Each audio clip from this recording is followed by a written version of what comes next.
so he can pick up the audio. 704 is a good one. Welcome everybody out tonight for our hearing on informational hearing. I'm going to describe a hearing versus a public hearing. We had issues with that at our last hearing, but welcome out. We'll talk about this transit district that's on the ballot. Feedback. The differences between hearings, and when I'd like to, if anybody has any questions, I'd like to answer these. So if we have an agendized item that's a commission meeting or city council or any of those, the state legislature has set guidelines for those, right? And you have to adhere to notice timeframes. You have to state what's on the agenda. You know, you can't take action on anything that's not listed. So our normal commission meetings, you have to be able to go on the internet and find all this information before the meeting begins, right? For good reasons, so you know what people are voting on. Now, this type of meeting, like we did with our Second Amendment stuff, is just an informational hearing, right? So we don't have an agenda. We don't have an official, we're not taking action. We can't vote on anything. Am I clear enough? This is just purely informational. So feedback, two-way conversation. We've tried to, Brent's done a really good job trying to get notifications out to everybody the best we can, but we've had worries in the past by some people that, you know, we're not being transparent enough. So Facebook, what's Alan's 911 or text message system? Everbridge and all those things. You know, we've tried to get that word out for these kind of things, so we'll do better as we go forward. Anyway, informal, no action taken, Q&A. So, and we'll keep it informal and just get started. I'll turn it over to Commissioner Chamberlain. Any questions on the public hearing scenario? I didn't ask that last time and we still left the room with a bunch of controversy. Is anybody worried about the format or having not heard about it or heard too much or anything else? Okay, thanks. Okay, I'm going to stand here just so everybody can hear, and we're going to use the mics. And if you have questions, we'd ask you to come up, and I hope you do, but ask you to come up and use the mic there because it's live, it's YouTube streaming, live streaming. And so if you say something in the audience, they probably won't hear it, but through the mics they will. We want everybody to be able to hear everything. So let me just give you a brief overview of what it is that we're talking about. We're talking about creating a regional transportation agency that would provide transportation from Kanab into Zion National Park and back again. We're doing this for a number of reasons. One of the primary reasons, this all kind of started a few years ago from two different things. Prior to COVID, everything was different in the park. I mean, we still don't know what normal is, you know, what it's going to look like when we come out of this thing. But 2019, tourism was down in Zion National Park from 2000, so 15, 16, 17, the numbers were going like this, and then 18, and then 19 kind of dipped, and then COVID came, and who knows? I mean, it was crazy, but the reason for that, the feeling is because there was a lot of publicity about overcrowding in Zion National Park, and that was impacting the visitation there. Now, two things that we need to keep in mind. One thing is that tourism accounts for more than 40% of the economy in Kane County. So you may not like tourists, but without that, take away 40% of our income and, you know, our economy and see what it looks like. Okay, so we really are married to tourism. So the other reason for doing this, you know, for this transportation agency that we're talking about is to try to maintain that tourism. Another thing that was happening about the same time is the national park, it feels like they're mandated, and they probably are mandated by law to go through an evaluation of their visitor use. It's called a visitor use management plan about every 10 years. And they started one about 3 years ago, or started it actually a little longer than that. The alternatives, their preferred alternatives, had to do with reducing visitation in the park fairly substantially. And again, if you keep in mind, We're living on tourism. Zion is the major driver for tourism in Kane County. And so if you start to reduce the tourism, that starts to reduce the visitation into the park. That reduces tourism. That impacts the economy in Kane County. So this is about just trying to maintain where we're at, probably, hopefully. So not trying to do anything grandiose, just trying to maintain what we have and keep and make it a better experience for the tourists, and try to give the park every reason in the world not to reduce their visitation limits, not to put caps on the visitation. So with that process, we went through a number of things, and that leads to what's called the East Zion Initiative, which includes several that are relatively standalone items. One of them is a visitor center. And we have a CIB loan approved, and we'll be starting that visitor center, the planning phase, fairly soon.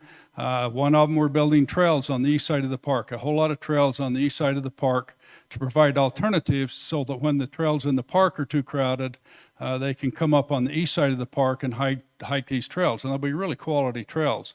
But those are not just limited to the visitors. I mean, those would be available to any resident, anybody that wants to hike the trails. The other thing is this shuttle system. And the shuttle system will start in Kanab, drive up to the visitor center, into the park. We have agreement with the park so far that we'll have a few stops along the east side of the park. These will be small shuttles so they can pass each other in the tunnel. If you've been in the park lately, you know what the tunnel situation looks like. And again, 20 doesn't count, 21 probably doesn't count. But in 19, the last time they did numbers on it, the park said that during the summer months, the average wait time, or the average time that the tunnel was open to two-way traffic, was 16 minutes out of every hour. So I don't know about you, but I've been to that park. You wait an awful long time to get through the tunnel. These shuttles will provide an alternative to that. You don't have to shut down transportation from both, or the travel from both directions when the shuttles meet each other. And of course, with the visitor center, we'll have a lot of place for people to park, but also in Kanab. So you can stay in a motel in Kanab, you can ride the shuttle into the park, leave your vehicle here, and help reduce congestion in the park. You can park at the visitor center and do that. Kanab or Kane County residents can ride this shuttle into the park. It's not limited to visitors, but it certainly is trying to address a visitor-related issue. So the shuttle agency that we're trying to create, a couple of things. One, that there's been some question, and I know we can talk about this, but this agency would be an entity that would, if it's approved by the voters, then the agency would be created, a board would be created, would be formed, and would be appointed from Kane County residents. So Kane County residents would be the managing board of this agency. It wouldn't be out-of-towners, it wouldn't be, it'd be, and I'm sure it'd be open to people who wanted to apply for it. The appointment process, I'm not 100% certain of, but I'm pretty sure it will be up to the commissioners to appoint based upon application, and that's that process. To serve on this board, the board would then make the decisions going forward on how this shuttle system operates. There's a few limitations on that. You need to understand, first and foremost, is that the board, the way we are establishing this, the board will not have taxing authority. So they cannot raise anybody's taxes to pay for the shuttle. So questions, and I can get into detail on how this would all work. Let's see, I just want to be sure I'm kind of covering some points here. Now, the other thing is, this is not a shuttle system initially that's intended to service Kane County residents back and forth between the towns and stuff, or within Kanab itself. Could it be? Certainly. All it takes is a petition to the board from the entity or the group that wanted to be covered. For example, if Kanab City wanted to have shuttle system available for its residents, they would petition this board, and the board could add them very easily once it's up and once it's formed. There'd have to be a mechanism in place to pay for it. And we're working on the mechanism to pay for the shuttles, this initial purchase of shuttles and the operation of them. We don't have anything in mind on how that would be paid for. Remember, the agency can't create taxes. So if Kanab City, for example, wanted to have transportation throughout the city, Kanab City would have to figure out how to pay for that. And Kanab City could tax people if they chose to do that, but guess what? You get to elect the mayor and the city councilman, and taxes, any tax has to go through truth and taxation. So that's a very difficult process to ever get to that point. You would be able to vote on that. Is it ever going to happen? I don't know. But the transportation system to get into Zion from Kanab to Zion, that's the one we're working on. That's the only thing on the table at this time. Let's see. A couple of things. One, I had one person ask the question, why electric? Why are you going with electric? And are we letting the enviros take over everything? And there's a couple of good reasons for this, for why we're going with electric, this first one, and it has to do with funding. There's a lot of funding out there, federal funding out there, for things that are electric or hydrogen or those kinds of energy sources.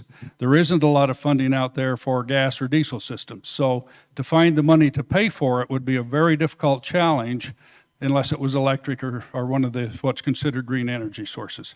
So it's just a simple choice of economics. It makes more sense that way. There's a spin-off benefit to that, and that is, so Zion National Park ran all of their shuttles for 20 years on propane. And they are rather thrilled about the process that they're going to electrics. Electrics are easier to maintain and less expensive to operate. But again, it's based upon funding right now. That's why we're going with electrics. It's not that we have a need, or, we're not trying a burning desire to go electric with everything. It's just that that's where the money is. Let's see. So let me explain for those that may ask the question, so how does this not increase taxes? First of all, unless there is federal grant money or federal or state grant money available, we'll never purchase the shuttles. It never gets started. We're convinced that there will be. We have a number of people at state. So one thing that you need to understand, this whole project that we're doing on this side of Zion National Park has a lot of attention of the governor, the Office of Tourism, the Office of Economic Development, these state offices that see this as being a great advantage to the state of Utah. If we do something that makes the visitors experience better in Zion National Park, that benefits the state of Utah. So they are very enthusiastic to try to see that it'll happen. I'm confident that if we create the agency, we will find the grant money to purchase the shuttles and start the system. This will be patterned after a transportation agency, much like the one up in Cache County. And that one, they get about 75 to 80% of their funding, their operational funding, through federal and state grants. And I assume that we would do the same thing here because we're servicing a national park. We actually expect it would be more than that. But the other source is the same revenue source that will be used to pay for the visitor center, which is nobody's taxes will be increased to build the visitor center either.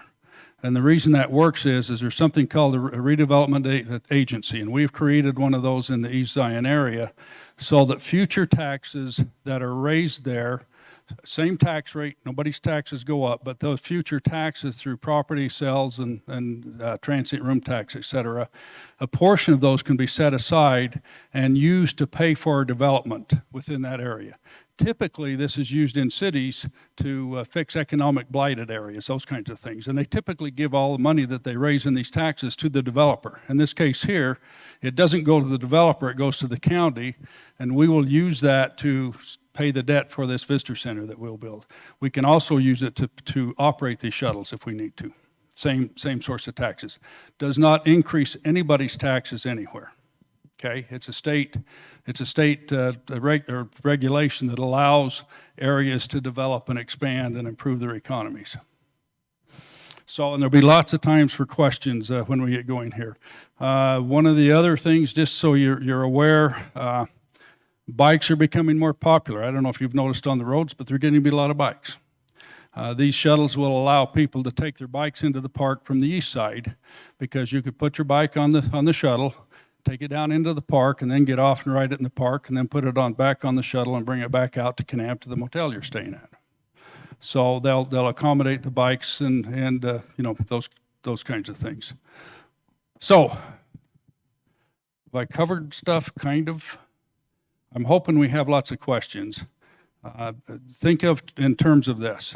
So this is being live streamed on Facebook, or I mean on YouTube, and they're not in a position to ask questions, so you need to ask the questions that they would ask if they were here. How's that? So with that, there's one thing I know Karen Alvey has been working on this project very diligently to try to help. I'd like to ask her to come up and say a few words.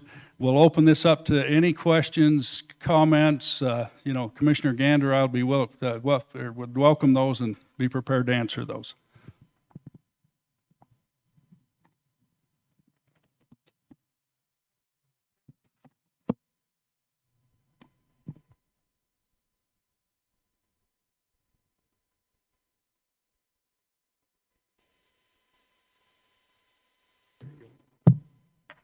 Thank you, Commissioner. My name is Karen Alvey. As the previous mayor of Kanab, I have seen lots of changes in Kane County. First of all, I do not like change, but change is going to be here and it's going to happen whether I like it or not. There's no way of locking the gate up on the edge of town and saying, no more, we don't want any more. It won't happen. So how we handle it is that we put in place a way of making it more bearable for all of the residents of Kane County and yet economically sound for everybody. This is an opportunity for us to play offense before the federal government starts limiting access to the parks. What I have noticed historically, Kane County has always played defense against actions from the federal government. This is an opportunity for all of us to join in and maybe start playing offense for a change. This will allow the shuttle you jump on the shuttle, whether you put your bike on it or you get on yourself, and it gives you the opportunity to go through the park and hop on, hop off where you want to walk around. You don't have to worry about parking your car. If you want to go in your car, that's fine. That's still going to be open to everybody. But this is another alternative in helping to save some of the parking problems that the park is now experiencing. About a month ago, I went up to Zion and took some friends up for a visit, and I spent 45 minutes waiting to go through the tunnel. And I was so disgusted. And then after I got through the tunnel, it was worse than that. When I got to the gift shop at the park, we walked around and did some things, and I thought, there are so many people here. How can we limit all these people? First of all, I drove around the block quite a few times before I even found a parking place. And then after we found the parking place, we had to walk quite a ways to go and really get into the visitor center and see what was happening at the park. So I think this is going to be an opportunity. It's not going to cost you as a taxpayer one penny. It's going to be the redevelopment group that's working on this together. And as I see it, it does nothing but help Kane County residents. So I would encourage you to vote in favor of this proposition. I was really glad to hear about the bikes. That was the first question that I was asked today was, are they going to have places to put the bikes? And yes, Yvonne, they're going to have places to put the bikes because everybody at the beauty shop was talking about that. And I didn't realize that that was such a hot issue, having never ridden a bike before. So that was one thing that they really wanted to know.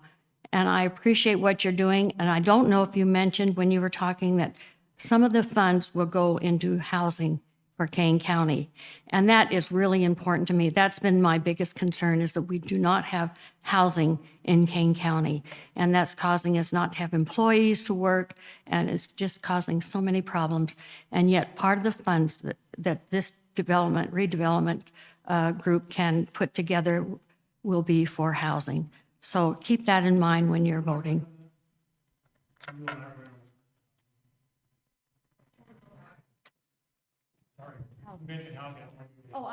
Okay. Well, let me explain how that works. So the redevelopment agency that has been developed, the taxes that are generated going forward out of new development goes into this fund. A percentage of that, 80% in this case, goes into a fund. Of that, 10% has to be spent on affordable housing throughout the county. So now we will start to have some money. There's been no decision on how that will be utilized to increase housing, workforce housing, but it amounts to several $1 million over the next 20 years. So, now there's some money available. And again, it didn't increase anybody's taxes, but that state regulation requires that if you set up one of these agencies, that a portion, 10% of that, has to be set aside for affordable housing. The question, by the way, for those on YouTube is how does that work? This money going into affordable housing. So 10% has to by state law.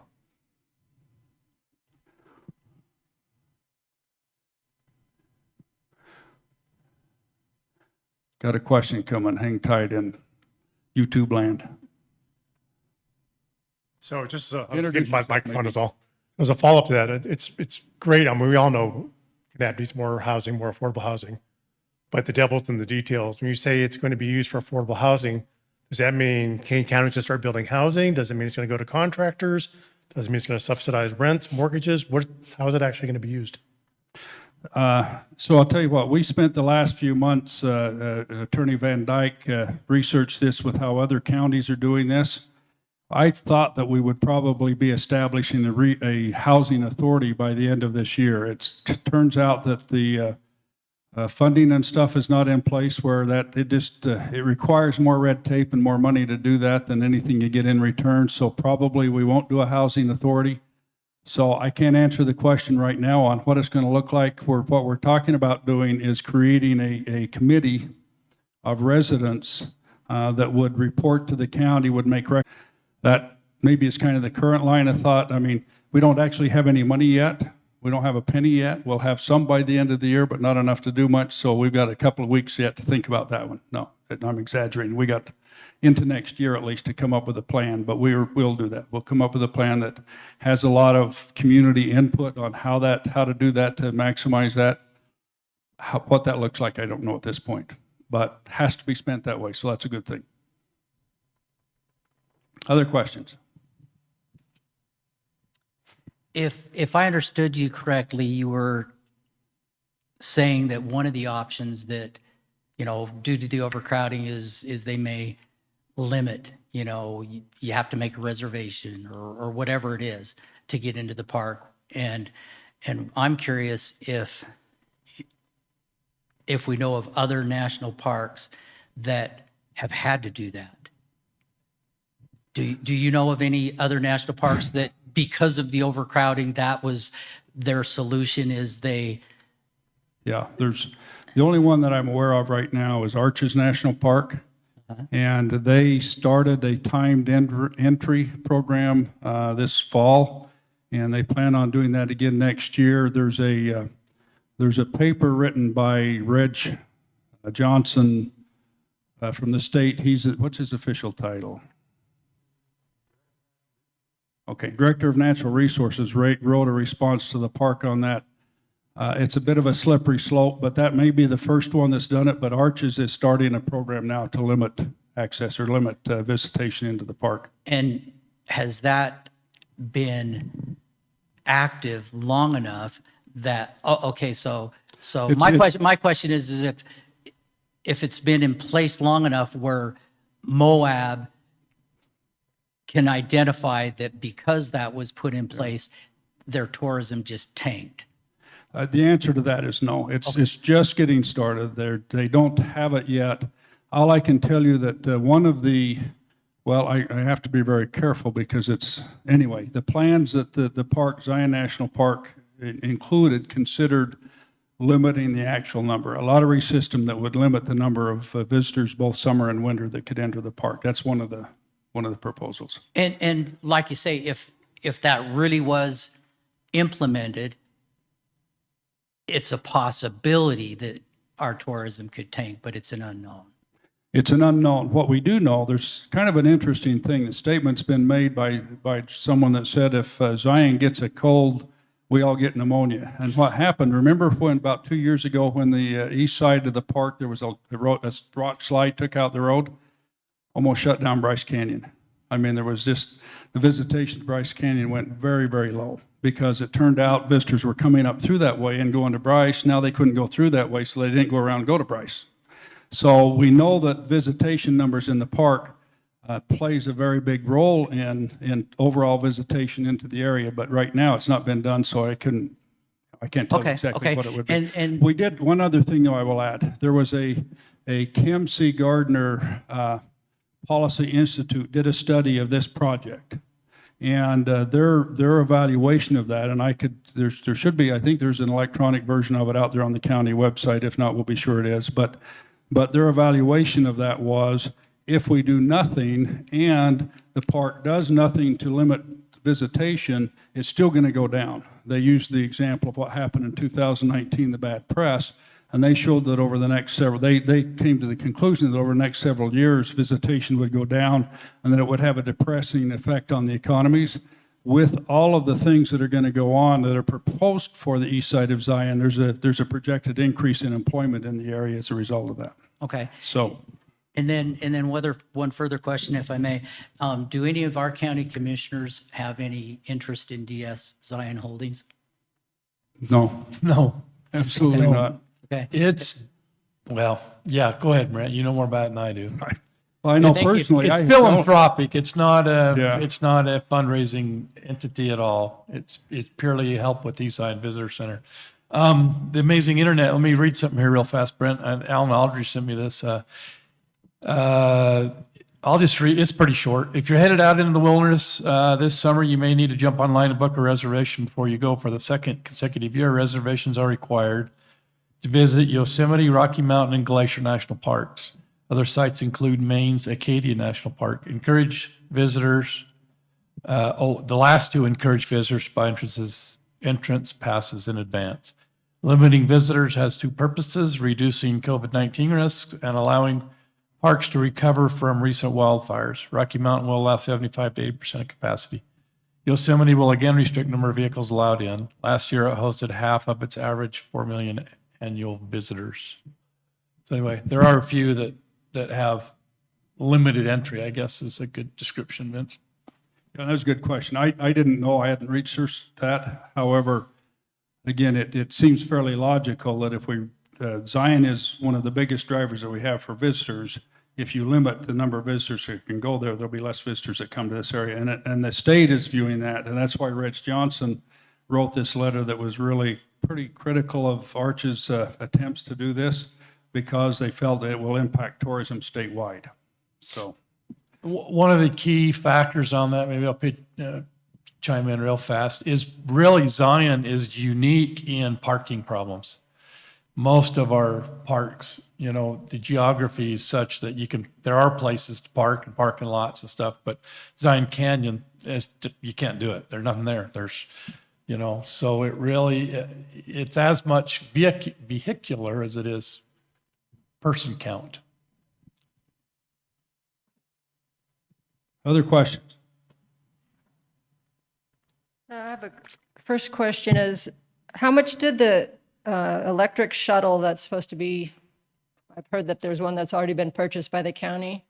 How was it purchased and how much did it cost? The total cost on it was $230-something thousand, of which the county is responsible for paying half. The other half came from a grant through the Department of Energy.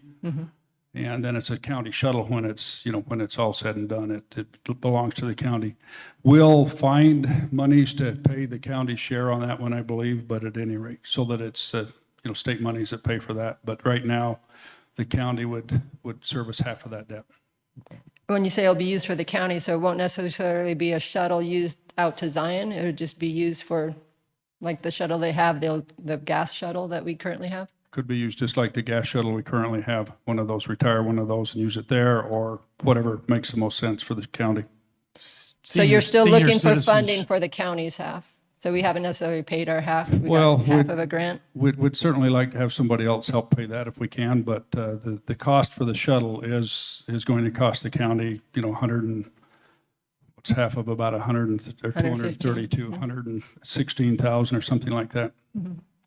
Okay, the next question I have. So how much is I think you called it a CIB, the loan for the visitor center? I know that's not about shuttles, but how much is the loan right now that you've secured for the county? It's $15.55 million on a 20-year 20, 30 year, 1% interest loan.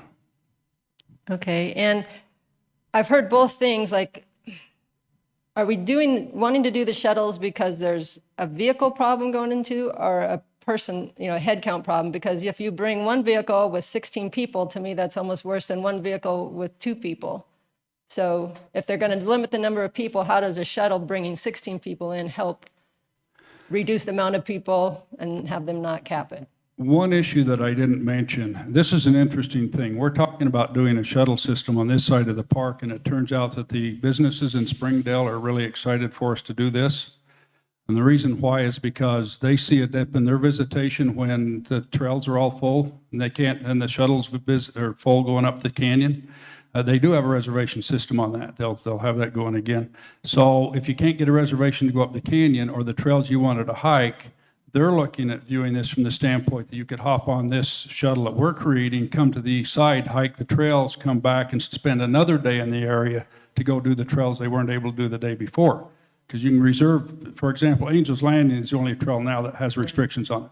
But they're talking about going to the Narrows next year. They were going to do it this year, and then they put it off until January, restricting or doing a limited restriction on the Narrows. But at any rate, what this does then is from their perspective, it keeps people in town another day in their motels. It'll work the same way here. It'll keep people in town here another day, but it provides people an alternative of things that they can do when they can't get on the trail they want to get on or can't get on the shuttle to go up in the main canyon. We hope to be able to deliver people up the main canyon on this shuttle. Because you did mention, have they agreed to let us make multiple stops besides just at the visitor center with the shuttle at this Yes, point? they have. That has been in writing? Like a No, memorandum nothing's of in writing understanding? yet on it, but they've agreed. And for the visitor center, would that be run by the Kane County Tourism, or is that going to be run by the national parks? Is it a national park visitor center, or is it a Kane County It is visitor center? owned by Kane County. We will probably contract with Zion Forever to operate it. But we won't, that'll be something that they have to generate the revenue to operate that on. So the intent is it doesn't cost King County residents anything to operate it. Okay, and one last, I think it kind of got brought up, but what is the DZ Zion? I looked it up on the internet. There's no information about this What? organization that's been advertising for Prop 10. So it seems like Let me somebody explain. should know something about it. I do. Let me explain to you what that is. So what it is 2 things. One is not a penny of county, well, no money, I won't say not a penny, because I guess I get paid a little bit too. But Kane County money has not been used to create the yard signs that you see, for example. Any of the marketing that's gone in for this, or any of the editorial, or not the editorials, but the things that have gone into this, have been paid for or been taken over by a company that's the parent company of this company. It's a marketing company, and they were hired by owners up at East Zion, property owners up there, which don't stand to benefit personally, but they want to see the shuttle system in. It'll benefit them indirectly, probably. But that's all that is. It has nothing to do with them owning, a company in Murray owning anything in King County. Right, so they were hired by property owners up in East Zion, which, value of property will go up. It's obviously they have something to gain by it. I don't think they lose if it happens, Right. but they don't have any personal stake in it or any direct benefit. But I'm sure they'll see some benefit. Okay, But it was used a couple of things. One is we're not real good at graphics. I'm not real good at graphics. These people did the graphics and stuff for a fee. okay, thank you. Anything else? Got to be some more.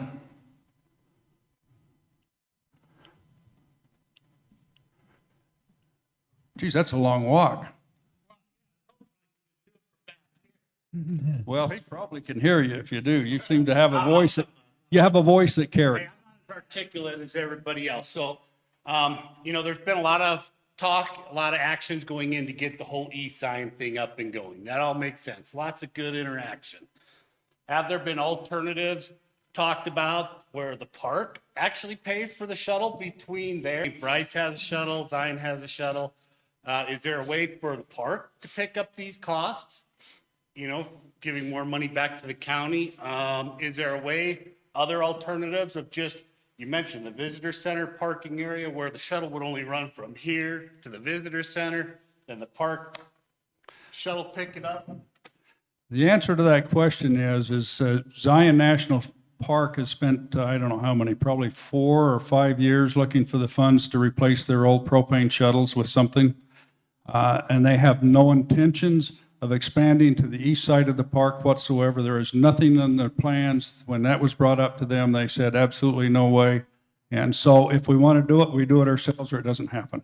It would seem that if there's money available to the county, there's money available to the feds. That does seem a little sketchy of a response. Well, you should have a conversation with the Superintendent Brady about what hoops they had to jump through to get the 40 million roughly to replace their shuttles.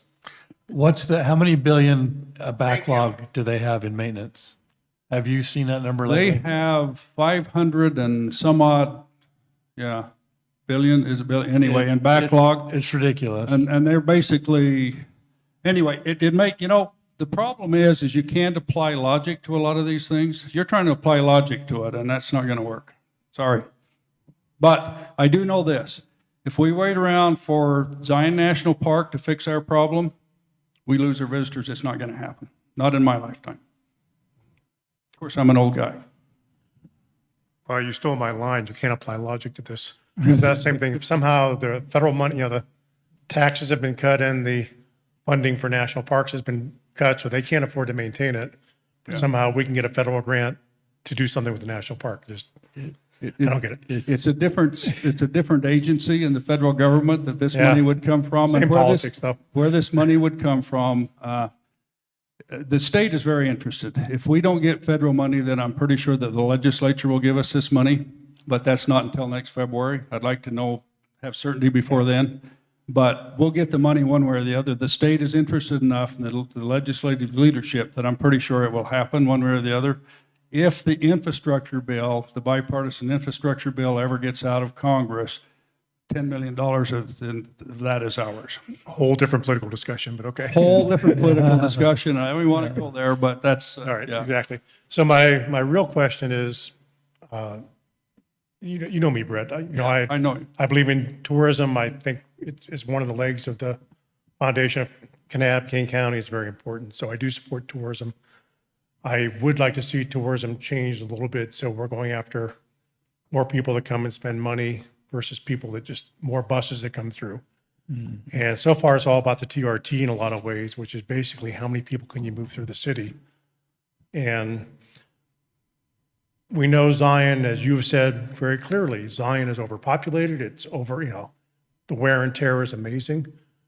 So have we thought about diversifying in other ways to support tourism, but maybe diversifying away from Zion so we're not so dependent on it? You're talking about trail development. There's lots of other places. You can do shuttles to other places.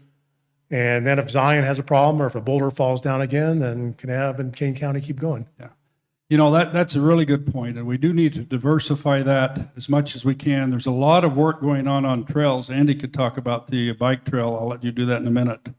But basically, there's a lot of ways to diversify. Let me explain how this thing works. Just explain what I'm seeing about this. There's an interesting study that was done. The people that own Zion Ponderosa tried a little study this last summer.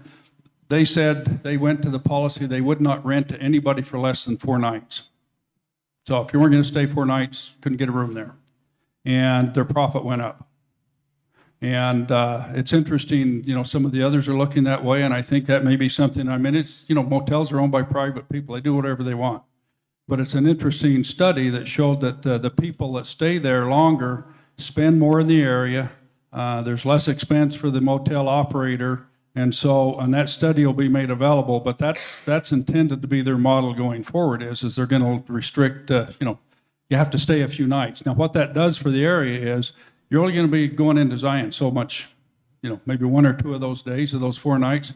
What they were doing is those people were hiring guides. They were coming down to Kanab. They were eating in the restaurants. They were doing all these other things while they were in town for the 5 days or, 4.5 days that they're here.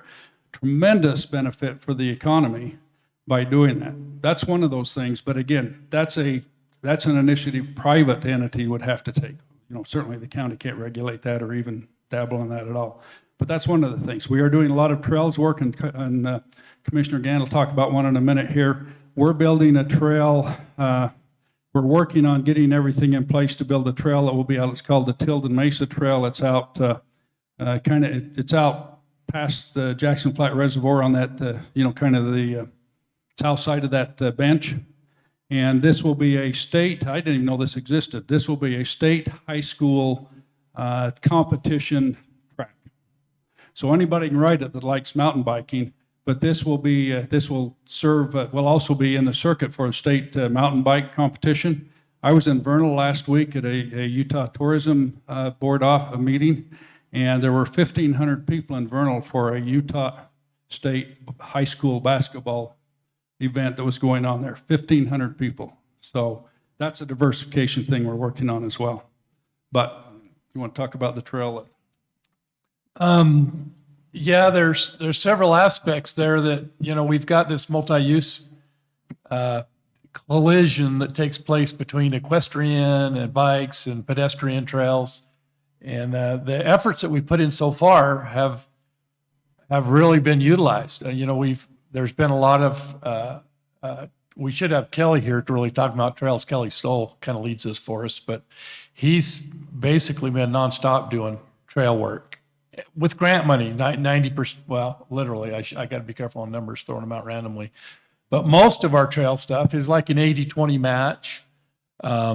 And we can get in-kind match from the state. So we think that the money that's been spent on trails has been super effective. Did I say ATV, UTV? So there's aspects for everybody. The challenge is building enough of them for each user to have their own experience. And that has really been a goal. So you're not on your horse and you run into a side-by-side, at 40 miles an hour or something. So we've been a little behind, and we'd love to see a bike trail. We're talking about plans, the old highway from Kanab to Orderville. Wouldn't it be cool if you could hop on your bike and do like they've done Red Canyon and places like that, Ruby's up through Bryce and up through Circleville. And anyway, we're trying to get a lot more of those going. That is definitely Kelly starting her full time on pushing this trail stuff. So far, and you're being generous, 80-20 or whatever, the county matches, but then he's been really good at figuring out ways so that actually we typically make, well, I won't say that, but we don't spend any county monies on most of those. Most often the state will match the difference. There will be a multi-use trail along the highway as part of the project on the east side that UDOT is building with an underpass to get to the other side of the highway. There's been a 10-mile mountain bike trail has been completed by, was that Zion Forever? They're going to be doing the future. I don't think they did this one. I don't know. They might have been involved, but there's a 10-mile bike trail that it was interesting. I was at a meeting up at Zion Mountain Ranch on Saturday with some folks, and one of the gentlemen came up and said he had just ridden that, and that was a world-class trail. So we're building some really quality trails up there, bike trails that there'll be, Zion Forever got a $500,000 grant from the Office of Outdoor Recreation, Utah State Office of Outdoor Recreation, that they have to match. And they will be building another 30 miles of trails up there. So it'll become a real mountain bike hub.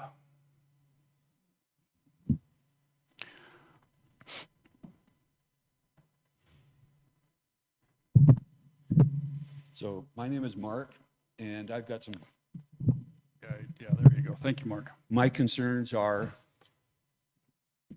in 2020, there were 4.3 million people that visited Zion.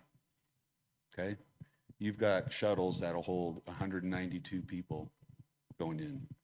If you take 4.3 million and divide it by, let's say, 300 days out of the year they can go into Zion, roughly, I don't know. That's 14,333 people a day going into Zion. You can handle 192. How many more buses do you plan to add to that? So that, are you going to end up with 50, 75, 100? And where's the electric coming from? Now, here's the thing. Kane Energy did a study that said in 2020, there were 50,000 electric vehicles that came to Kane County and went to the parks. By 2025, they estimate 500,000 electric vehicles are going to come to our county. This summer, we had a brownout because people were running their AC units, keeping their houses cool when the temperature got hot, and they turned off the power. They're building 1,000 more houses out here. They built 5 hotels since I've lived here. They put in more RV parks, and then we're going to have electric buses. Where's the electric coming from? Let me break that down if you don't mind. First of all, of the 4.3 million in 2020, that's lower than the 4.7 million in 2018. But nonetheless, about a quarter of those enter in through the east side. So we're not dealing with 4.2 million. We're dealing with about 1 million. And the plan is. But if you keep going, you're going to get probably half of that coming to the east side.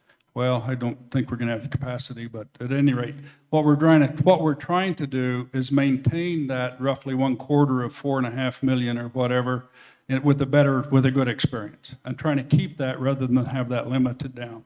So whether it expands or not, I don't know. So that part of it, I'm going to answer one other quick part, and then Commissioner Gant is in particular shape to talk about what Kane and what they're doing. The other plan is for helping, and it shouldn't increase visitation to the park. We don't think that it will, but will help Kane County economically, and that is that after this shuttle is up and running into the park, the plan is then to expand to Bryce Canyon and North Rim of the Grand Canyon and Lake Powell, making Kanab a hub. And so those same people, if they want to visit the park, and right now that same 1 million people are visiting those parks. I mean, it's not like they only go to Zion and then they go home. For the most part, they go to at least Bryce and the North Rim. But what this does is it gives them an opportunity to stay in one place and visit all those parks and leave their car parked. And that's the next question. Do we want to be the next Moab? Well, I was there this summer, and the traffic was horrendous. Yeah, it and is. There's people everywhere. Yeah. Is that what we want for our community? Part of it is you got to understand that by doing that, we're not talking about changing the number of people that are coming here. What we're doing is getting the people that come here staying longer. So it's not like we're trying to become a Moab. And believe me, we say this amongst ourselves regularly. We don't want to become another Moab. And we're a long way from that. We're in much better shape than they are. I mean, they have a lot of issues they've created a lot of their own issues. They don't have sufficient infrastructure. Kanab has the infrastructure to be able to handle some more capacity, but the idea isn't to substantially increase the number of tourists. Is try to keep it from reducing and make the visitors that do come stay longer. Okay, so what are we doing to increase the power grid so that we can accommodate that? Well, I don't think this is the right forum to get into a long discussion about Kane. I'm on the board of directors, and we're very aware of the trends and electrification and power sources and supplies and the problems that happen across, our network. You'd be welcome to come to any of our board meetings, and you can ask lots of questions and talk about some of the studies we've commissioned. We spend a lot of time and money trying to look forward and be forward thinking. And Kane is ready to embrace electric vehicles, different sources of energy. So what you're saying is President McClendon's op-ed in the magazine, the Rural Electrical magazine, where he said that it was alarming that all these EVs are going to be here and what it's going to do to our community. You're saying that doesn't mean anything, or was he misspeaking? I didn't understand your question. Maybe let's break down a couple of things. One, you talked about a brownout. The brownout occurred when the power was down for a long period of time in the summer because somebody shot a transformer. No, that was before. This is his last. This is when the power goes down. And then when it starts back up, when it's hot, everybody turns on their AC at the same time, and they don't have the capacity to do that. It's not they don't have capacity, they don't have the line capacity going into these various areas. So that's why we saw a brownout. It isn't they don't have capacity to service the town. However, in discussions that I personally have had with Dan McClendon and his staff is they've looked at the numbers, they've reviewed everything that we've given them, and they said, we have no problem supplying the power that you need to charge your shuttles both here and at the visitor center. So, I mean, I can't speak for them, but that's what they said. They're more than happy. They may, they've talked about maybe they want to actually install them and own them, the chargers, which is probably okay with us. But anyway, they say they have adequate capacity to do that. I'm not going to try to second guess them. We'd like to provide power to these electric vehicles. Absolutely. We're actively engaged in technology and providing charging stations. And we want to be part of that because there's going to be a day in the future, I wasn't going to go here, but where a gas station is charging electric cars, you know, like it or not, that's coming. And we're going to be ready for that. It is alarming. The number is phenomenal. It'll blow your mind to see how many are coming. It's a huge number. Alarming is the right word, and we're getting ready to address that. Well, we don't have the capacity. If everybody goes electric vehicles, electric houses, there isn't the capacity in the United States to cover all of this. Yeah, I would agree with you 100%. And another concern is, you're on the board of directors of Utah Clean Cities Coalition. And that coalition wants to get completely away from petroleum products. No, they don't. But they're trying to, their goal is to try to reduce emissions primarily in the Salt Lake Valley. Have you been up Salt Lake in the winter? Anyway. Yeah, I've seen the inversion layer. That's their intent. They certainly will aid in getting, getting alternative energy sources in places where they can use them. One of those is right now we have a dialogue going on with Kanab City about the possibility of capturing hydrogen off the wastewater treatment facility, getting some money to redo the wastewater treatment facility, add the lines to include the rest of the community that's not included, and capture hydrogen, which then can either power vehicles directly or can be used to generate or to make chargers, basically to power chargers. Mm-hmm. And so everything isn't sitting status quo, but I, like you, I look at this and say, man, if everybody goes to electric cars, you're going to be waiting in line for 3 days to get a charge to go up to Salt Lake. But that's not the problem today. The problem today, according to Kane and their chief executive officer, they have no problem charging these vehicles that we are getting to go up there. So okay. Thank you. That's all I can say. I mean, I don't know beyond that.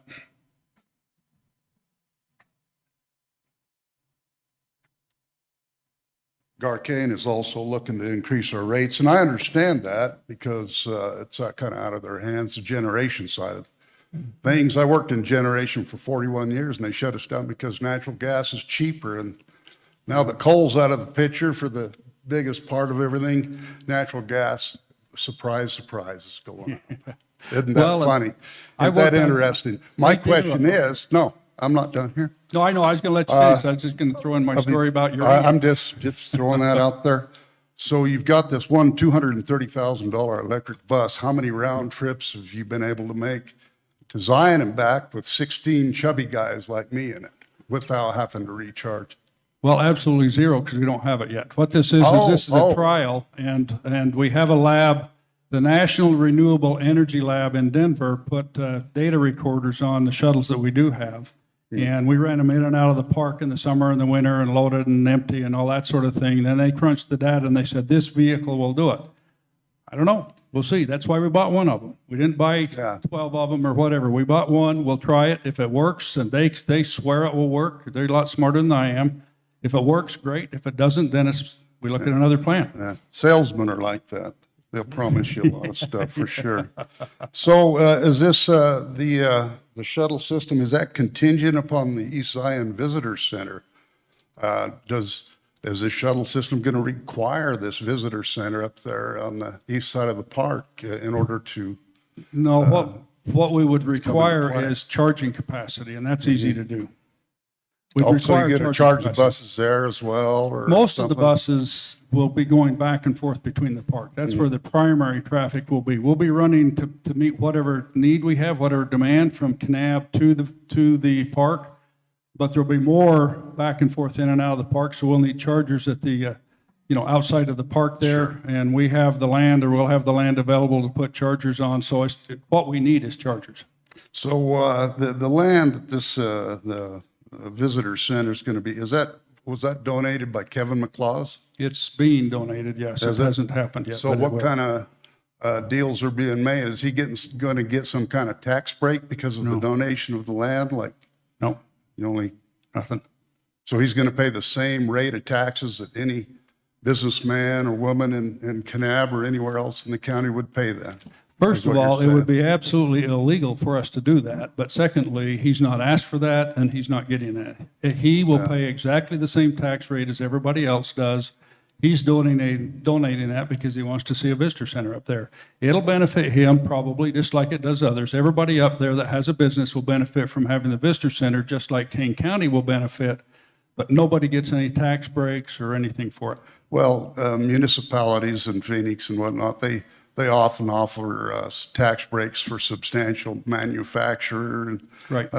facilities, along with electrical rate, better deals on electricity.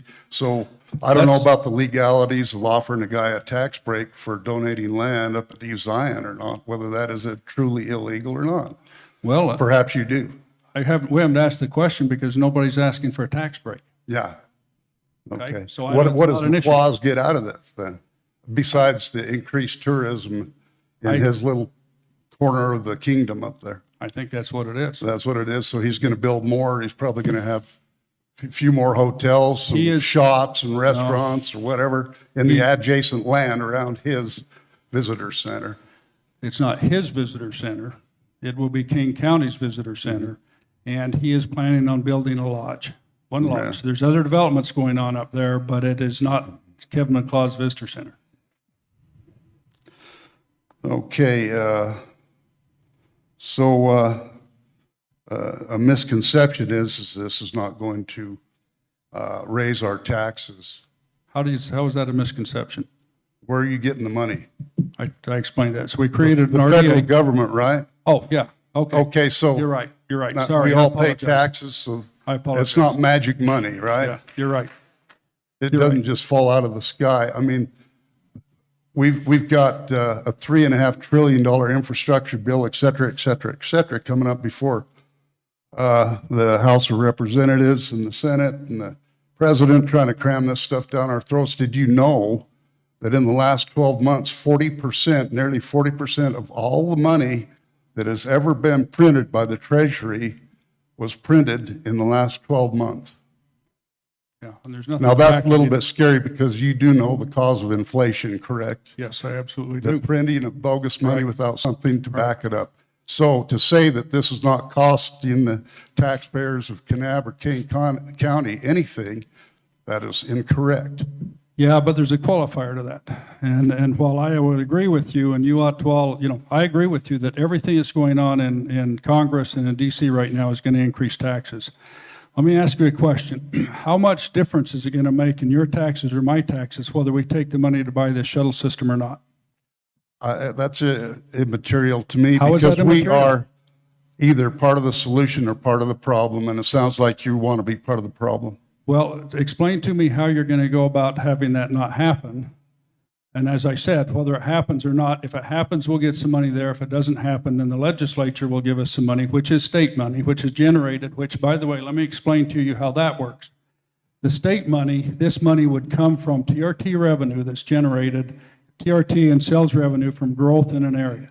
The TRT revenue, if they gave us the $10 million to do this, and the work goes on up there, the state will receive something like $100 million over the next 20 years of money that doesn't exist now. It's not costing you, this is costing visitors. I have no problem with that. What you're saying is that if we pass this Prop 10, it'll get funded that way. If we vote against it, it's going to come from the legislators, and you're going to jam it down their throats anyway. No, actually, if we don't pass Prop 10, then I don't think there's any shuttle system. I don't see any way that there's a shuttle system. We're talking whether there is a shuttle system. How it's funded is another matter, but we're not talking about how we're going to fund it. If there's no shuttle system, you don't need money. So how about the drivers for the buses, et cetera, the people that maintain them? Who pays their tab? Who pays their wages? So if Prop 10 passes, as I explained, there will be a redevelopment, or there will be a regional transportation agency created. The regional transportation agency will hire the drivers, the maintenance people. That's their responsibility. They take care of all of that. That's where this revenue of, state and federal monies, just like is going on in Cache County, comes from. And fees, there'll be some fees, I'm sure. All right, good enough. Thank you. You're welcome. There's one thing that's an interesting thing, way off the subject. I wish that there's something that I personally, or that Commissioner Gant and I personally could do that would make a difference on what the money that's being spent in DC. There isn't. It'll happen with or without us. The one thing we can do is we can use that money to try to benefit our economy, or we can walk away from it and say, no, we want our economy to suffer because I'm too proud to take that money. It happened anyway. They're going to spend the money if they spend it. We can either use it or not use it, but what we do isn't going to affect whether it happens or not. So, What are the strings attached to that federal money? don't know, we don't have it yet. So that's a Nancy Pelosi. We got to pass the bill to see what's in it? Exactly. Yep. What the hell? Yeah, that's a good one. I can't answer a question for something I haven't seen yet. I have no idea what the strings would be. I'm sure that they will include the fact that it is all spent on creating the shuttle system that we said we're going to go about spending on it. Beyond that, I don't know that there will be any strings. But I'll tell you what, we will both, Commissioner Gant and I, will assure the public that's viewing on YouTube and otherwise, is before we take that money, we will hold a public meeting and let people know what strings may be attached. Okay?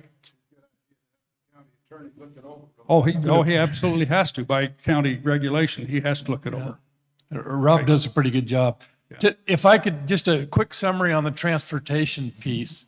Really, it's kind of like a holding company. It's a place that if we decide there's a way to move forward, that revenue, whatever it be, whether it's tainted or not, by the federal government, if it's grant, if it's donation, if it's infrastructure money that comes from the federal government, it's a way to direct that money.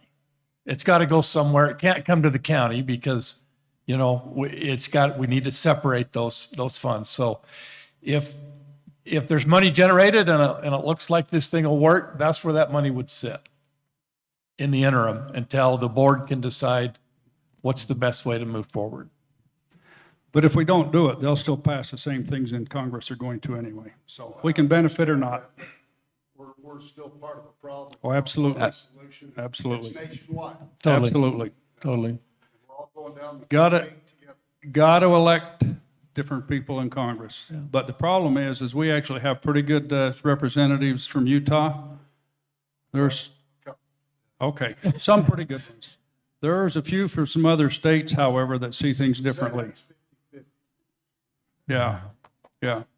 And if it wasn't 50-50, there'd be a whole different outcome on this, wouldn't there? We wouldn't be talking about infrastructure, I'm sure, and certainly not that other $3.5 trillion version. So I agree with you, but by the same token, personally, I feel a responsibility to help our economy if we can in such a way that for money that's going to happen anyway. If it doesn't come from the federal government, it'll come from the state, and it'll be an investment from the state because this project is truly an investment for the state and for the county, really. I mean, it generates, for what it's worth, it will generate, several times what we need to pay back the bond with the CIB through this tax revenue. It's increased revenue that does not exist now and will exist because of the projects that are going on up there. So we can either have some growth in that area and get some benefit from it or not, but it'll certainly benefit the county. And it benefits people in Kanab and Orderville and, throughout the county. So. I want to go clear off topic and back to the Kane comment earlier. Our transmission system here is entirely capable of handling what, our projections are. That does not mean that we don't have a massive power supply issue coming down the pipeline right now for this country. It's going to hit the fan big time in the next few years. And there's going to be a rude awakening on where baseload power comes from as it goes offline faster than we can flip a light switch. So I'm not saying there's an abundance of baseload power, because there isn't. And with the problems that California has created through this process, as they're buying everything on the market, we've got some crap coming our way, and it's going to affect our rates big time. And then you throw in stuff like Powell and Meade and Hydro, and we're seeing rate increases at Kane, no doubt about it. You guys seen these letters as we lose things like our WAP allocation out to Lake Powell. So it's going to drive up prices. But the local power, this is a whole nother meeting, but Deseret Power, which provides us our generation, has done a phenomenal job. We have great rates. Do some homework. Still, even with increases, we sit in a better spot than a lot of states in this country. We'll be glad we're in Utah, even though it's not easy. Be thankful. Do you have a question, sir or ma'am? I think I can speak for my husband. The concern was, with what happened this summer, and not blaming Kane. We've been happy. We've been here 6 years and been happy with our power and the prices. It's just who's going to get priority over power? If you go up to 50 shuttle buses, is it going to be the community or the shuttle buses? And so that is a concern. Now it's only 12, and yes, you have enough. So that, I think, is the question. Let me answer so that. it's not You do distant that, on and I've got Kane. one We're thought happy on with it, our too. power prices. Yeah, and this reference to the brownout, I wish we had Dan McClendon here tonight to speak to that. That absolutely was not a limited supply of power. That was not because the lines coming to Kane County were maxed out or the system was completely over capacity. That went crazy, and that was completely wrong. There are, how do I do this without going way in the weeds? There are certain areas in our network, and this affected the hospital in that part of Kanab, right? That corner up there, basically. Third Ward, whatever. It wasn't a regional system. Not everybody had that delay once we got the outage fixed. We had that caused the outage. It wasn't because of demand. It wasn't because everybody's air conditioning was on. There was a line went down, and we had a hard time restarting that part of the network. Not because there wasn't power available. Okay? So. One thing I want to address is the comment that we'll go up to 50 shuttles. There is a maximum capacity without having these shuttles be bumper to bumper all the way down there. If we think about a dozen. Well, I know, So but you we're talk not- about when we expand out to the move Those- whole thing. I mean, those- expand out to other parks. Those won't It be can keep electric. growing. Those won't be Oh, electric. those won't be electrics. Oh, okay, that was, We're serving the park electric because they're going electric and because we felt like we could get the money for electric. Anything that we do these other places will very unlikely anything I that read, they'll I be don't think electric. that, I didn't understand that part, but, Well, I don't think I'd said it yet, so. okay. Sorry, my mistake. No, okay. I But mean, no, that but- does shed a and we different won't light be- on it. Yeah, and we won't be increasing by a significant number of the shuttles that are going into the park because we can't do that. Plan is to have one going by every 15 minutes. Doesn't take much more than it doesn't do that. It's a short run You're talking into Zion. into the Zion. Right. From the bus is visitor center going- into The Zion. buses going from here to Bryce and from here to the north rim of the Grand Canyon will be full-size buses, probably 2 trips a day, 3 trips a day, something like that, and they will be powered by something other than electric. Electrics doesn't do that. Okay. Or I can't, or something like that. Yeah. Off of the subject of electric, back to the visitor center. Is there, so with the loan is it CIB, is that the right acronym? CIB, are there stipulations, like are you going to start the visitor center before there's other infrastructure in place, like the hotels and retails and infrastructure? There is no restriction on their part. They just, Kane County is on the hook to service the debt. What we're going to do as commissioners is we're not going to start this thing until we're convinced that we have the revenue stream to pay for it. And we do, actually. It pencils out with the projects that are going on up there with or without the lodge. The revenue stream will be there to pay to service the debt, that $15.5 million. One thing to know is it wouldn't start until 2025, probably, the debt service. Paying back 24, the debt? yes, 24, 25. In the first 2 years, it'd only be interest only, so the debt would be $1.5 I want $155,000 a year, and we will have more than enough money in the bank to do that when that time So comes. right now, any property, the taxes from that, like within the RCA area, RDA. RDA area, are going to that pot right now then for the Any East Zion new- initiative? Any new development in the area, 80% of that money goes into this RDA for Right. Well, you said development. you already had the flow of income, so there's already been stuff No, built? I'm sorry, the flow, well, we will have when we collect property taxes this year because there's been some new houses built in it this year and that money counts. So there will be a little bit of flow this year, but it really doesn't start until next So year. any other property taxes that in the past have been paid to Kane County, main Kane County, will still go to Kane County, but anything Yes. in the future will go to this RCA? 20% goes to Kane County 20%, anyway. and 80% And goes 80% goes into the RDA to help develop this area, help the county develop the area. That's the purpose in the state law, is it tries to give you a financial resource to develop an area that needs some stimulus of some Right. sort. Okay. That's the whole purpose of the plan, of the state law. TIF, Google that at some point, tax increment financing. I think that's what these folks are probably clapping about over here was how TIF works. They may not be familiar. That revenue is only based on new taxes. That does not change any rates for any citizens in the county otherwise, nor will it in the future. And we get 20% of that upfront anyways, and that's still new tax money, untouched. And then and this kind of speaks to Terry's comment a little. So they're basically, they get to borrow that new tax almost, right? We get to borrow that without adding a new tax to what we're doing. Does that make sense? It's kind of like a loan against future revenue. That clear as mud? When you take out a mortgage on your house, you don't have the money to pay that mortgage 100% when you take the mortgage, you know? It's based upon future revenue.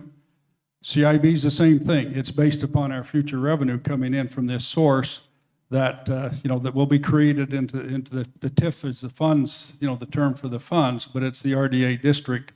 And the other thing to remember is nobody's taxes are any higher up there because of the RDA. It's the same rate. And Kane County gets that. In theory, we get 20% of money that wouldn't have existed anyway, unless we do this. Unless the development goes on up there, we wouldn't have got the 20%. That happens because of the development that's going on, because of the things that we're doing to help make it develop. So that's the way it works, the state law does. And It's definitely a common practice. I mean, in the metropolitan areas, it's done. there's, I think, there's hundreds of them in the state that are in Yeah. operation right now. Well, many I always like more detail. So you mentioned this, property taxes on new development. So the commissioner is absolutely convinced this development wouldn't happen without this. I mean, it seems like development's going on anyhow. And what they're trying to do is get the county to help them make their development more palatable, more profitable. But if they're going to develop it anyhow, you get that tax revenue either way without having to spend anything. Or what am I missing? well, some of it will no doubt go on anyway. There's no question. I think, development's going on throughout the county. There was a comment about 1,000 houses in the county or something. In reality, there's numbers are way less than that. But at any rate, there will be some development that goes on up there. Part of the development, for example, is tied to the perception that the visitor center is going to be there, the shuttle's going to be there, and we're going to have the shuttle shuttling people back and forth. So one of the private developers, is waiting for a commitment from the county before they can raise the money to do Is that their developer development. Kane County resident or out of the county? Actually, I think he lives in Washington County.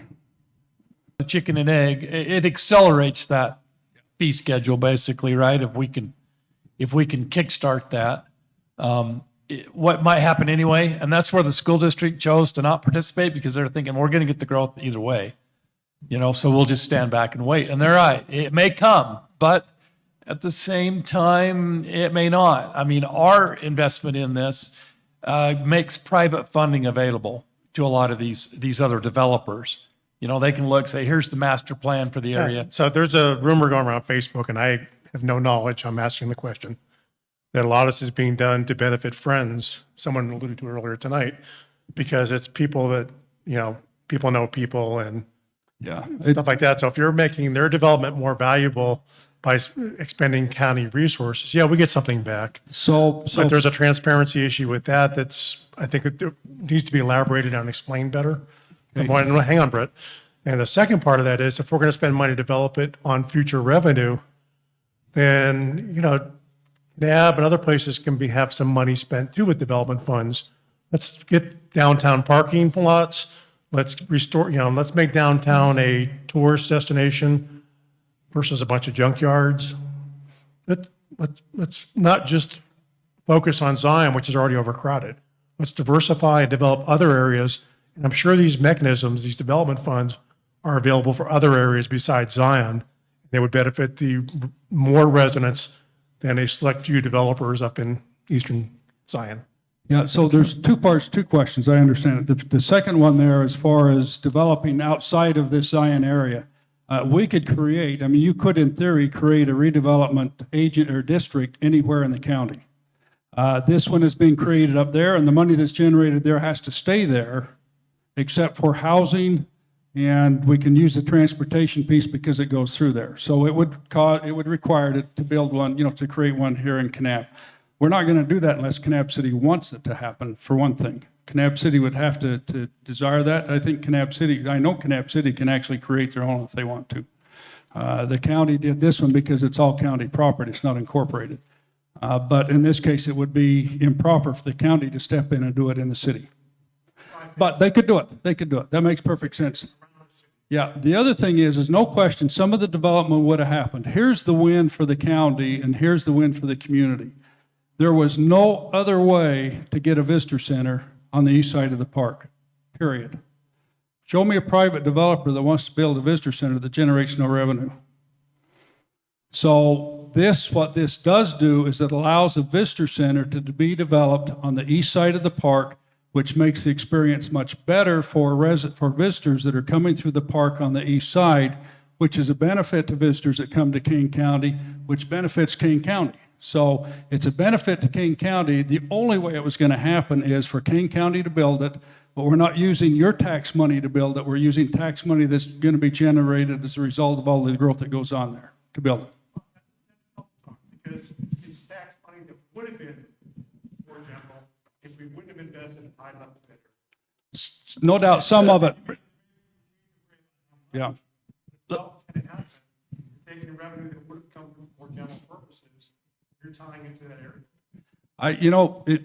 In all honesty, more than likely, some of that would have happened as a result of the overall project up there. The developers came on board when we started to develop the plans for creating the visitor center and all these things. Then they started to have an interest up there. Had nothing ever happened with the visitor center and shuttle, I'm guessing most of it that this currently is planned wouldn't have happened, period. But it may or may not happen. A lot of it will happen anyway. But we get a visitor center out of it when it lasts for a period of 20 years, and then the 100% of that revenue comes to King County. So, it's a win for the county. Would we have gotten it anyway? We probably would have got some of it, but we never would have got a visitor center. Facts don't seem to add up. Does that make sense now? I still think there's, It sounds like double talk. We're saying it's this and it's that, but there's people that are involved that are going to benefit from it, but that's not being really highlighted. It's all tough. It's being sold as a benefit for Kane County in general. I believe there is a benefit. I think it's being spun up and overhyped without pointing out some of the other things that would have happened. So the business case, to me, is not being accurately put. Not against it. I think the visitor center could be good. Yeah, I really want to know what's the cost and what's the impact. Little transparency involved with Kevin McLaws and his donating of land and whatnot would be nice, but for the general public to know little details like that. For those that may not have heard it, so the question is transparency on the donation of the land that Kevin McLaws makes. Anything the county does is public knowledge. So when King County accepts the agreement, the transfer agreement, it will be accepted in a commission meeting or an MBA meeting that will be publicly noticed, and everybody in the county that wants to read that agreement can read that agreement and see what the terms are. So there's not going to be any lack of transparency. I can tell you that the terms and conditions are, he donates the land to us so long as we build a visitor center on it. If we don't build a visitor center on it, it reverts back to him. And that, yeah, that language will definitely be posted so everybody can comment and let your commissioners know, you know, if there's a piece of it you're worried about. But Attorney Van Dyke has done us a good job on this kind of stuff. He really has our backs and picks up on most of the details. 15 years ago, the town, half of it was, half the town was up in arms because of what they perceived was a shady deal to put a coal gasification plant in down south of town, when it was in fact in the newspapers as a plan and was going to happen, and everybody got their panties in a bunch, and next thing you know, the whole thing was shot down. So I don't want to have to read the details of the complicated governmental crap in the back of the newspaper to find out that Kevin McClaws donated a bunch of land for the visitor center or anything else. I want it, I don't care if it's front page, but I want it known. So let me suggest to everybody here, if you want to know what's going on in the county, pay attention to the county website or to the Utah State, what's the name of that? There's a website you can go to. It'll send you our commission agenda in advance every single time we have it. When that agreement comes before the commissioners, it will be in the agenda before we ever even look at it. I mean, before we take action on it. And it has with everything else. Everything we're talking about here has been an agendized item that you've had every opportunity to come and participate in and listen to and the facts and participate in public comment period. And so, you know, if I don't know what else we can do other than make it available through all the normal sources. It's available, so it'll be available to you. Kevin McClaws came up in the online thing, that I just neglected to look for it. No, what you'll see is you'll see it as a line item on the agenda for both, probably in this case, the commission and the MBA, which says that we will review and potentially approve a land transfer agreement for the east side, for the North Fork, whatever the definition of the land. Okay? Yeah, just Google Utah Public Notice, and it'll take you to the website that has everything statewide that we're required to, for transparency reasons. Utah, amazingly, for a pretty conservative state, their public notice requirements, I mean, they are looking at what you're doing with a fine-tooth comb. I mean, I was surprised, you know, it's been this Public Meetings Act and all that. Utah's in your business. You can't do anything without having it be noticed. It's a good thing. I'm not arguing it's bad. I'm just, you know, for a conservative state, they really get into it. Go ahead. Okay. And the agreement the agreement in its entirety will be available to the public, that meeting. I want to make sure it's clear. I don't know who you're talking about or what the deal is, and that's nothing to do with my questions or my statements. So that may or may not be true. I have no knowledge or whatever. Mine was more of a business case scenario. Has there been, like, you know, Excel spreadsheets that said, okay, if we invest this money in this visitor center, if we don't, then we'll get this much revenue. If we do, we'll get this much more revenue. Secondly, or if we were to take that money and invest it in a trail system, you know, near Peekaboo or what, I'm just making things up now, but other places closer to town where we don't need the shuttles, but we can do tourism. Because again, you know, I'm always torn, which I spent a long time in Austin and was torn between developers and environmentalists. You know, Zion is overcrowded. I don't want to see anything that supports more tourism at Zion. I do want to see more tourism in the county and the surrounding areas.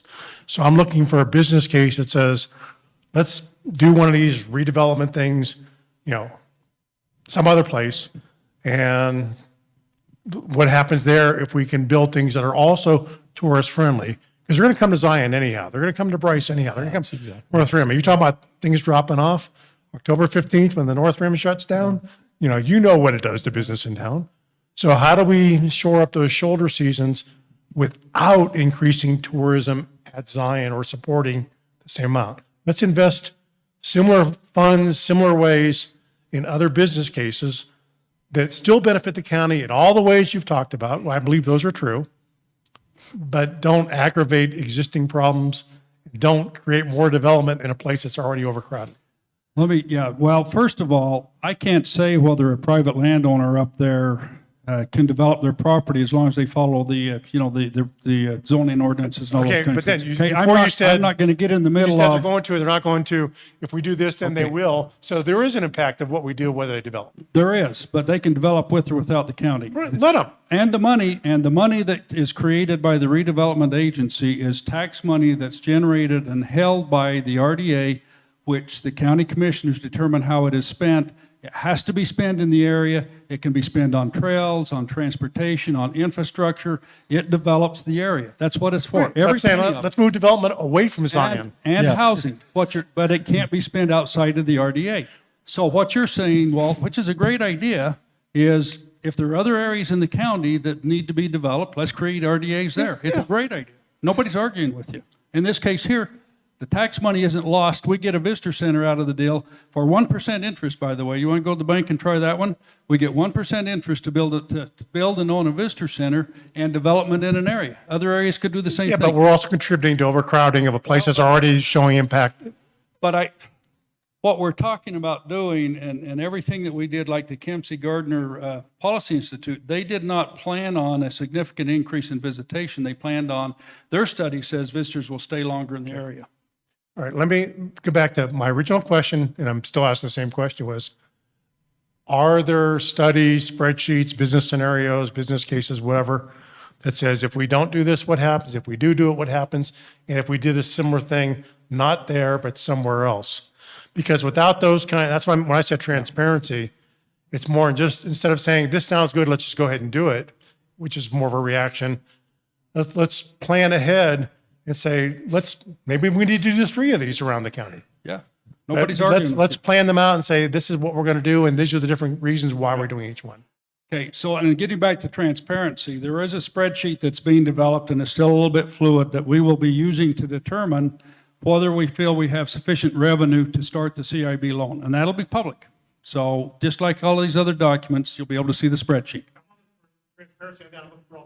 But alternatives, nobody's done a study on that. Maybe it's a good idea. Maybe we ought to do that. We haven't, but that's probably a good idea. I mean, certainly I would not argue with you that we ought to look at trying to diversify where we're getting our visitors, what we're doing with our visitors. That's a great idea. So, good job. You need to come on P&Z or something. There's you. What's wrong? Yeah. To think, we volunteered for this. Yeah, you No. learned different, didn't you? Your thoughts, Walter, they're dead on. I mean, there's no disagreement here whatsoever. Maybe a quick comment. If you follow Camille's marketing efforts and her tourism stuff that she's done, you won't see anything about Zion or Angel's Landing or Bryce or none of those. The Wave, she's marketing White Pockets and what's our little list of those printouts that she's done recently? Well, Brent? when you walk out of here, They're all alternatives, right, When you to the walk out of known here- places. there's a rack out in the foyer area. There's 70 some odd maps, adventure maps that are created by the county, Camille's office. Those are some really cool places that even a lot of us locals probably haven't seen. But that's the way we're marketing is, if a visitor comes to town, they pick that up in a store or wherever, they say, wow, I'd like to go see this. There's the map and how you get there. I mean, that's where the marketing's all around the county. Yeah. But it's, We get 1% money. Let's get it involved other areas too. well, I'll give you some better news. We've got another loan to finish the renovation of this building over here at 0.5% interest, and part of it's grant. It's even better. It's like free money, but it's got to be done. The roof leaks. I mean, you got to fix it. You got to fix a roof when the roof leaks. So it's not like we're out squandering money, but you got to do it.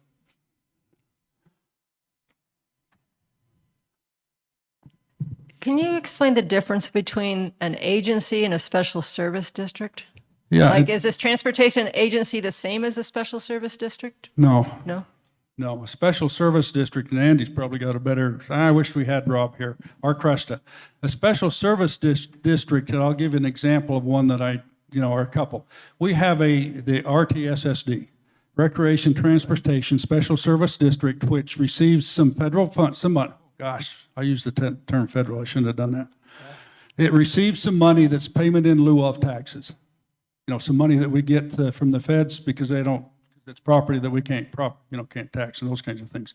They use that for trail development, they're the ones that built the building at the airport, the new airport building. Star. They built that one, they do stuff like that. They have a board, it's established by the commission. It is, the members can either be elected or appointed by the commission, some are either way. And they have specific assignments, and SSD does.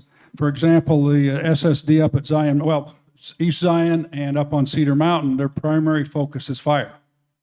So they have the ability within that area to assess a fee to cover their firefighting efforts and expenses. They also have the ability to do a few other infrastructure things. This special service district will have one focus, and that is strictly limited to the transportation, initially, Kanab to Zion, into the park. And it has to be amended to do anything other than that, but that's all it does. That's all it can do. It can't do So it. you said special service. Is it the same as an Can agency? I got the Or- attorney on the phone here, weighing in as we go, real time. You love the internet and YouTube. That's great. He said it is a normal SSD. So it is a special service. It is a special service district, just with unique purpose. There are two types of service districts that exist in the county. You'll think like the hospital service district. If they, and Karen, and we've got people here that are familiar, if they elect a board, then basically they become I'm going to say more of a standalone district that's Independent? independent of the commission. If they're a regular service district, the difference is that we just appoint that board. So they still report through the county when it comes to their audits and stuff. So those are the only two types that really exist. And this is one of those. Right, so you It's a said- local. You said the regional transportation agency / service district wouldn't tax, but can they put fees? I didn't get taxed for User my fees water, are but they part of added a that. $10. You pay so much to get on the bus or whatever, that's, Right, I'm just saying for the general community, No, not no, just no, no. for a user to get on the bus. We could have, when we established it, we could have written that into the governing document that they had the authority to do that. We did not. The only thing they will have the ability to do is they could set a user fee if they wanted to. Thank you. yeah, the other districts like trash, they can do a fee per lot, so much a year per lot. That's not the case here in the transportation. They have that ability to do it when they were established. They were given that authority, but this one isn't. Are we wearing it out, or do we have any more questions? I was told by a pretty reliable source that if you drag these things on too long, you just make everybody mad, but. And about half of us are mad anyway, so let's not make it any worse. No. If there's any other, questions we want to get to, I do really appreciate your coming and the difficult questions. It helps us. We definitely want to be transparent with what we're doing. And if there's a perception that we haven't been, I don't know what we'll do different because we're doing everything that's required, everything we're supposed to do. I know that as a citizen, I didn't usually, I do get, actually, I still get Kanab City's agenda for every commission meeting and planning, or council meeting and P&Z meeting for Kanab City, for example. You can do that. April. I just have a quick clarification question. Okay, so you're asking us to vote on something, and it's going to pay for itself, but you're saying it's not going to create revenue. You want us to vote on something, Yeah. and on the basis that, on the conception that it's going to pay for itself, but then you also, in one of your things, said that they don't want to do it because it's not going to create revenue. No, transportation districts are never profitable. Have you ever heard of one that Well, was? that's what I mean. So we're So- just blindly voting Well- for something that we don't know how we're going to pay for it yet. We do. Just kind of a We do. clarification question. What I'd suggest you do is go to Cache County Transportation, Regional Transportation Agency, and look and see how they do theirs. That's what we're modeling this after. And they collect, but the difference is that agency has the authority to tax residents because residents are using it. It's a shuttle system for the county. So I just, This one where's the does money not. coming from? I Pardon? guess eventually it's going to come to, I just don't want us to be stuck with it. No, Like if it- it doesn't make money and it fails, are we going to be stuck with it? No. Our little community. No, no, it And can't. how? But here's, How? because it fails. If we can't find Then sufficient who money, pays the bill? well, from year to So year. say it goes through and then it fails and it doesn't make any money. Is our county going to end up stuck with the bill? If it fails, there's no bill. We won't buy the next shuttle until we have money to buy the next shuttle. We won't buy the shuttles for the system until we have the money to do that. You won't start the system until you have the money to operate. So it's a year-by-year basis, and the money will be there or it's not. If we can't generate the revenue to pay for it without taxing you, then it So doesn't what are happen. we so are we voting to build it or are we voting to? She's talking about the visitor center, Brent. We're not talking about talking visitor center or transportation. shuttle? East Kind Zion. of, yeah. Oh, the So, visitor center. Getting on the same page. And Sorry. it's just, it's not Yeah. going to create, how do we know it's going to create revenue? It doesn't for the county. It definitely doesn't create So revenue. how- where's this money What it does is by creating this RDA, this Regional Development Agency or area, we collect the taxes that come in, new taxes, and we apply to that toward paying the fees, paying the debt for this visitor center. And we have to be absolutely 100% convinced to the best that we can be that we'll have the revenue to pay for that before we pull the trigger. It's like a bank that's going to the bank doesn't know that you've got 100% of the money when they loan you the money for a house. We don't have the money until it is generated, but it's based upon growth that, like Walt keeps saying, it's going to happen anyway. It's based upon growth Right, that's but going on to a go on up house, we're there. not asking our neighbor Yeah. to pay for our house. Well, if it happened, it would be paid for the same way this building is paid for, okay? You know how this building's paid for? Tax money, TRT money. which Guess who is tax pays? money. Guess who pays TRT? Do you pay TRT? Everybody does. No, you don't. TRT is transient room tax. The only people that pay it are tourists that are, unless you go stay in one of our nice motels. If you go stay in a motel, you pay transient room tax. If you don't, you never pay a penny for it. All right, okay. So it's all, if it's not, any shortfall would be paid for out of TRT, and that's paid for by tourists.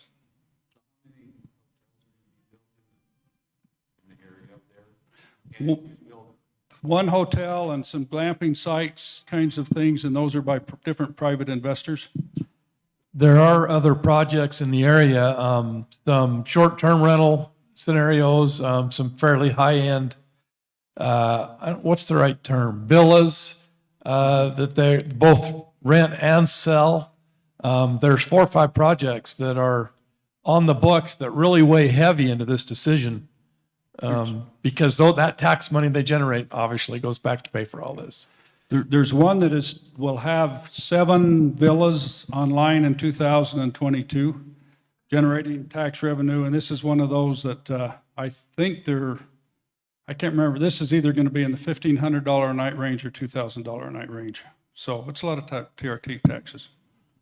But that one's that one's underway. They're currently trying to finalize their permitting process with the planning and zoning, and then they'll go forward with that one. There's a couple, the next one is probably not till 25, and it's a little bit, it's sort of a similar kind of a thing.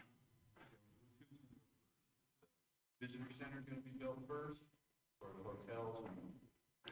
Well, so you've heard of a chicken and an egg. And what we're hearing is, in order for the lodge to to go forward, they need to raise about $8.5 million in private equity. The private equity people that are saying they would probably fund that are waiting to see if we're going to build a visitor center. And if we don't build a visitor center, they're probably not going to fund it. But if we start the project to build a visitor center, they're going to fund it, and then he'll go forward, and then he'll build his lodge. So it's a chicken and egg thing. Well, that's the one that I was talking about, is I'm not saying it couldn't happen, but I'm saying the current configuration, which, by the way, I know there's, for whatever reason, and I didn't live here forever, so I don't understand the history of some of these people, but there's a lot of skepticism about Kevin McClaw's motives on some of this stuff. He is intentionally creating what's called a B corporation, which means that once the thing is up and running, something like 80% of all cash flow, not cash flow, but of all profit has to be reinvested in the area. He could just do an outright loan. There's people that would go build that thing today, but they're going to take 100% of the profit. He is doing this such that 80% of the profit has to stay in the area. Unless this happens and all that. Is that in all those documents and transparent stuff? Okay, or is that something we have to come to this meeting to hear? Well, the document that shows the spreadsheet on, which is still a little bit under work. We were saying, unless we build a visitor center, he's not going to build the. I'm talking about projections. If everything happens, we have the projections. Said it's private equity firm, wasn't going to fund it? No, I've been standing here for 5 minutes. Okay, I'll have a Well, seat. I can't tell you. I've heard from a couple of people that are probably going to be the ones that put up the money. They personally told me that are probably going to be the ones that help finance $8.5 billion, saying, we don't know if you're building a visitor center. You build a visitor center, we'll give him the money. If you don't build it, I'm not sure we're going to do it. I'm not the one that's making the decision. That's just all I can tell you. That's not in writing. That's not on a spreadsheet. Okay. Go ahead, Joe. Go for it. Well, I thought we were about ready to wind up this meeting because it seems like we're starting to repeat ourselves. But at any rate, I reported, my name is Carol Sullivan, for those that don't know, and I reported for the newspaper on the county commission for 22 years. And I'm aware of when this project first came up, and I have to really be honest and say that I had a lot more questions than I was personally, and skeptical of it. But now that's about 5, maybe 6 years ago. And so I want to commend you guys on how much homework has been done in regards to this. I don't know if it'll go through. Understand there's a lot of ifs, but personally, at first I had more questions than answers, and now I have a lot of more answers. And so I'm really pleased with the depth with which you guys have looked into that. In regards to federal money, I know a lot of people are concerned about federal money because it's tax money. When I was on the city council, I was in charge of the downtown beautification projects. And those T21 grants were 80-20, 20 in kind, which we did a lot of hard work on the in kind part. But my opinion, a lot of people were opposed to the federal money because there are strings attached, which yes, there are. And you have to look at those very carefully. But if we don't get the money, somebody else will. And I see that as let's try. And if we get the money, and if we don't get it, somebody else is going to get it. Our tax money is going to be spent. I'm talking about our federal tax money when it goes. And so anyway, I just wanted to close with thanking you for all that you've done. And I can see that there's still a lot more that you're in the midst of doing. But I'm in favor of this project. Thank you. Thanks, Carol. Any others? Anybody object if we say we've had enough fun for one evening? I'll make one last comment in closing. The only reason we're here tonight is to get opinions, feelings, attitudes. Transparency is the key word, right? None of this is done. We're here optionally, for people to have a say. So, sure, Facebook will probably blow up, with new comments, good or bad. We'll see what they look like.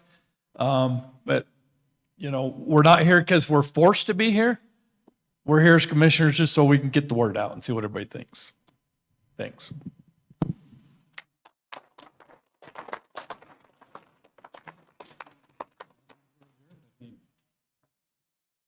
We're adjourned. turned your mic off.